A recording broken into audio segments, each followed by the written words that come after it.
everyone, I'm Lena, and welcome to USA News. Echo of the Cold War, President Trump tells the Pentagon to resume testing nuclear weapons for the first time in decades. Vice President J.D. Vance calls the move essential in maintaining the atomic arsenal.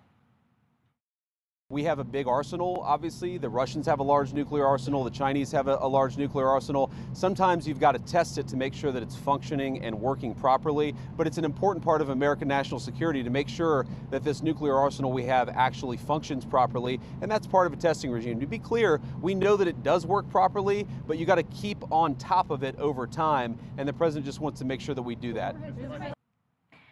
Joining us now is Brent Sadler, a former nuclear submariner, now senior research fellow at the Heritage Foundation. Brent, I want to get your thoughts on this. How likely is it that we see this happening? And if we do, in what manner? I mean, is it going to be soon? Is it going to be underground? Where could it be? Give us sort of the gist of things.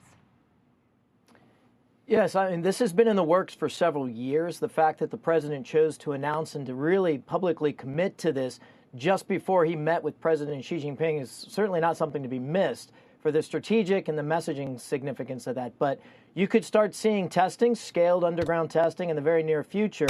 Whether or not we're prepared is another question, but we definitely need to do this. It's long overdue. Nuclear weapons do go bad, kind of like bread, but we do need to test how the fundamentals are changing over time. You do that with digital kind of simulations, but those are only so good based on years-old data. So the testing is critical to continue to have high confidence in the viability of our nuclear deterrence that we rely on.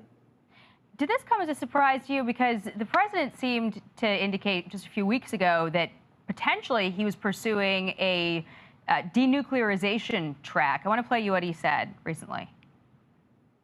One of the things I discussed with President Putin the other day, it wasn't just that, it was also other things. And I think the denuclearization is it's a big aim, but Russia's willing to do it, and I think China's going to be willing to do it. So that was August 25th. What changed? Well, clearly the Russians and the Chinese have no intent of backing down on their decades-long expansion and modernization of their nuclear weapon arsenal. The Chinese just a few years ago tripled the size of their intercontinental ballistic missile arsenal. And so there's no real pressure for them to actually rein it in unless they're confronted with a strong American nuclear deterrent. And I think the president realizes that. Putin also understands the president's desire to get rid of these very dangerous weapons, and that's why he's... Please subscribe to our official channel, USA News.